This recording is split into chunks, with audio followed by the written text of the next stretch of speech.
Hey folks, hope you're all doing well, and welcome to episode 47 of Recommend Now to Review.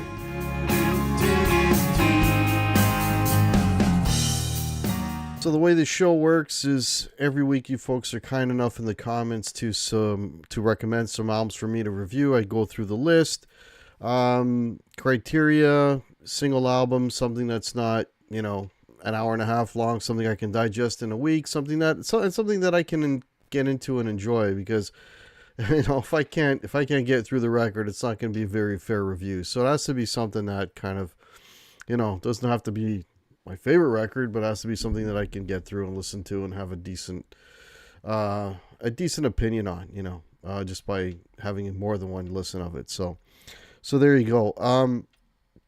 So for this week, I've got a band that I'd never heard of, and I've got an album that I never heard of, and the band is called The Wild Hearts, and the album is called Fishing for Luckies.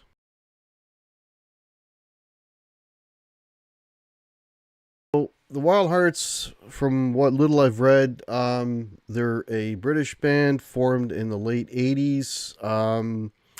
There's, from what I've read, there's a lot of drama with this band, but there's a principal songwriter named Ginger, who's, I guess, the main songwriter.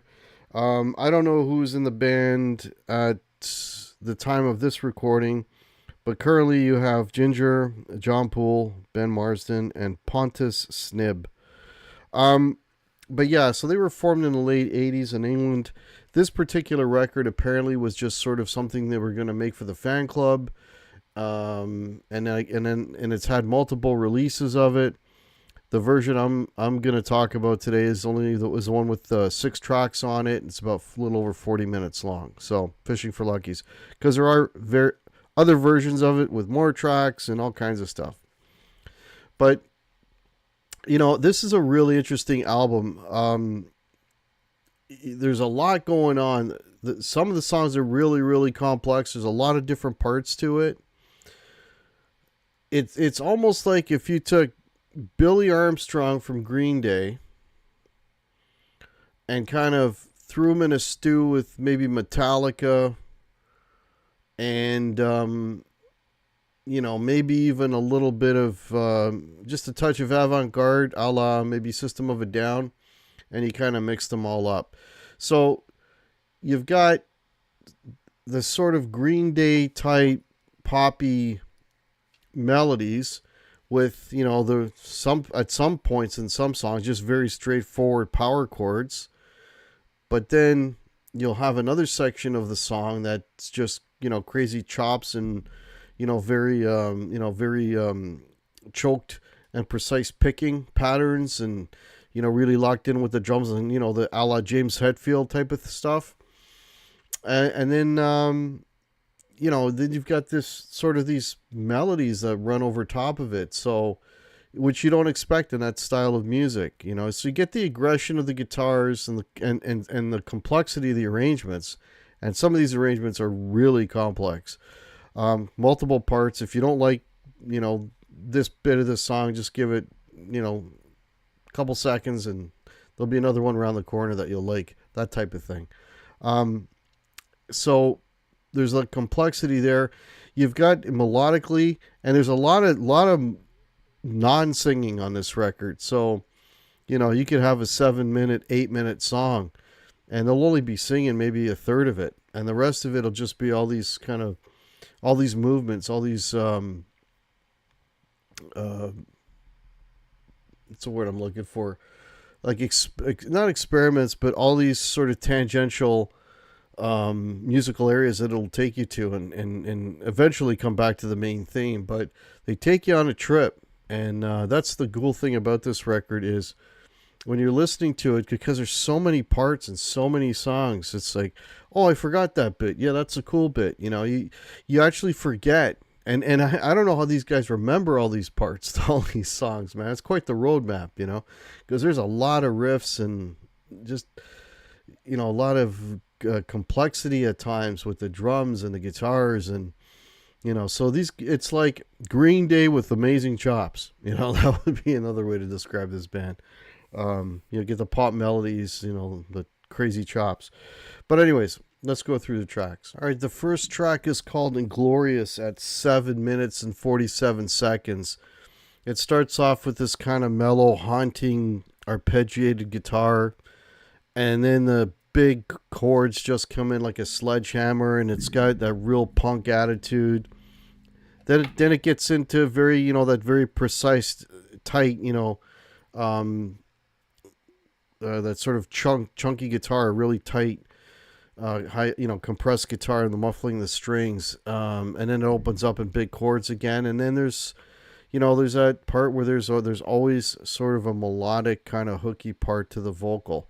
And yeah, it's got all these different flavors, and it just kind of weaves through them all and makes for a really interesting song. And yeah, good way to start a record. And glorious. All right, the second one, I got to read this. If life is like a love bank, I want an overdraft. All right, that's just under 4 minutes, one of the shorter songs. This has got this really infectious riff that the whole kind of song is built around. The vocals, they're kind of low and kind of monotone, so it's not hooky vocally, but it's very hooky musically. And this one doesn't have a lot of parts. This is probably the most straightforward song on the record because it picks up that main riff and it kind of carries it right to the end. So, and you don't really need anything else because the riff is just that good. It's that infectious, and it's a nice contrast with the very busy riff and sort of the monotone, and I think he's got to put some kind of effect on his voice, but the vocals are way in the back. So, but it's a pretty cool track. I if I can read it again, what is it called? If life is like a love bank, I want an overdraft. Not a bad track. All right, then you got Schizophonic at 8 minutes 27 seconds. This is the kitchen sink, man. It's got everything on it. It's got a very hooky vocal, like guitars get heavy at times. There's all kinds of riffs that it moves into. It's like, it's the kitchen sink. It's like, 10 songs in one, 10 riffs in one. But, it's entertaining, man. It doesn't get boring, and the riffs are cool, and it's the 8 minutes go by nicely because you're entertained through the whole 8 minutes.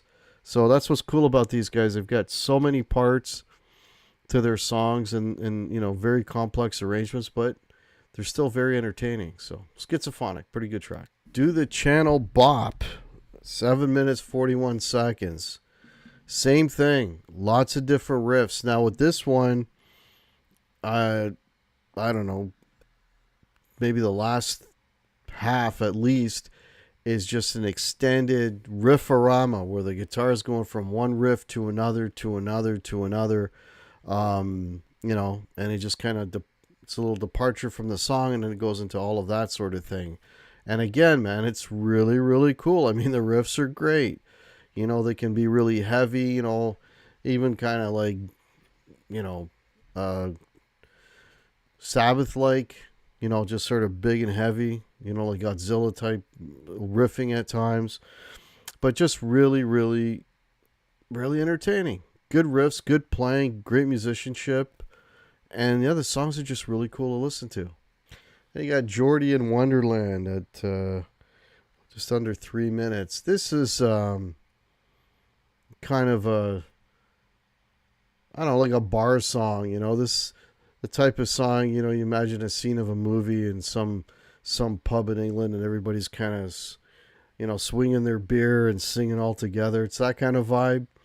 It's got a very traditional, I can't put my finger on it. It sounds a little bit Irish, maybe a little bit English. I don't know. I can't really put my finger on it, but very traditional sounding, kind of pub sing-along type song, and it gets heavier with the chords and whatever, but, still a really, really hooky, catchy song. Really hooky, catchy song. I mean, you could even imagine a crowd at a soccer game kind of, singing along, swinging their beer, that type of thing. But it's a pretty cool track. It's nice. What makes it cool and nice is that it's a departure from the rest of it. It's like you've got all this crazy experimentation going on and all these different, riffs and complex arrangements. And then this song is just kind of just really nice sounding and really straightforward. So, yeah, I dig it. And the closer is Sky Babies at 11 minutes 40 seconds. This is the one, I think, of all the tracks with all the multiple riffing and different parts and arrangements and such. This is, I think, the most avant-garde of them. It's sort of like leaning in the System of a Down type of direction. Where like they'll basically have musical passages out of beep on a guitar, and then they'll play around and a beep. Like they just have make these quirky sounds and then build a song around it or build a riff around that quirk. And this is an example of that. Another cool track though, really good. I mean, again at 11 minutes, there's so much going on. There's no ear fatigue because once you've heard this riff, there's another 10 right behind it, to keep you going. So I really dig it.